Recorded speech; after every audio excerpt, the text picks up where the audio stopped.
Okay, kwa majina naitwa Charles Ndetabura, ni msimamizi wa mizani mkoa wa Pwani. Kwa mujibu wa taratibu na sheria, sisi taratibu zetu, gari inapofika inapima, ikishapima kama iko kwenye limit ambazo zinaruhusiwa, ataruhusiwa kuendelea na safari. Lakini gari hii ilipofika siku ya 13 ilikuwa imezidi, na msafirishaji alielekezwa kwamba gari lako imezidi, kwa ingiza kwenye maegesho. Baada ya hapo msafirishaji alianza kulalamika akisema kwamba yeye hajazidisha kwa sababu ametoka Tunduma mpaka kote alipofika hapa hajazidi.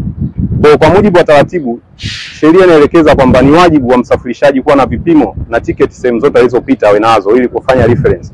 Lakini msafirishaji hakuwa na hivyo vipimo. Kwa hiyo ilitiwa ngumu kuweza kuwa na uhakika kwamba hii gari kweli ilikuwa na tani 48 46 ambao alipima mara mwisho Makambako ndo ambapo alikuwa na tiketi.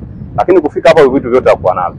Baadaye kama msafirishaji aliomba arudie. Sasa kwa mujibu wa sheria ya Jumuiya ya Afrika Mashariki ya Udhibiti Uzito ya mwaka 2016 na kanuni zake za 2018, kifungu namba 17(2) kinaelezea kabisa taratibu kwamba mtu akishazidisha uzito atakaa, atalipia tozo, akishalipia tozo ndo ataruhusiwa afanye adjustment, aliwei ndo aendelee na safari kama atakuwa yuko sahihi.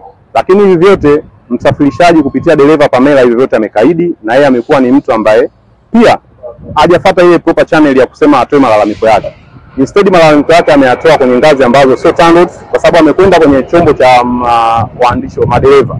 Lakini yeye kuna kifungu cha sheria 17(b) kinaelezea kama unapinga hujalizisha na hiyo fine, kuna mamlaka inakuruhusu pale kwamba uapili hiyo tozo.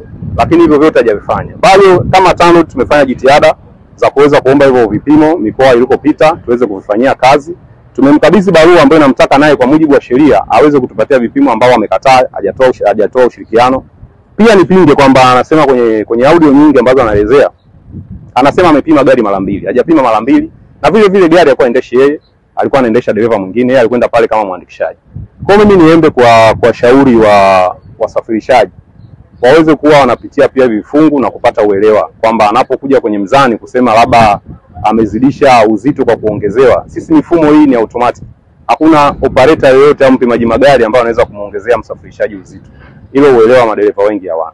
Kwa hiyo mimi ni shauri kwa madereva wengine, unapopata changamoto yoyote, tumia njia sahihi za kudai haki yako, lakini sio njia anazotumia dada Pamela. Anakwenda kwenye nje kabisa, hajakwenda kwa meneja ya TANROADS kulalamika, hajakwenda kwa mtendaji mkuu, lakini amekutana na genge la madereva ambao sasa lile linampotosha, kwa sababu angeweza kuwa amefuata zile taratibu husika wala asingekuwepo mpaka sasa hivi. Kwa sasa hivi yeye anachopinga kwamba hataki kuondoka au hata akae mwaka mzima, lakini alipi faini arudie kupima. Sasa taratibu hazipo hivyo. Kwa hiyo mimi nawashukuru mmekuja hapa waandishi wa habari, nadhani ni changamoto pia ambazo mnaweza kutoa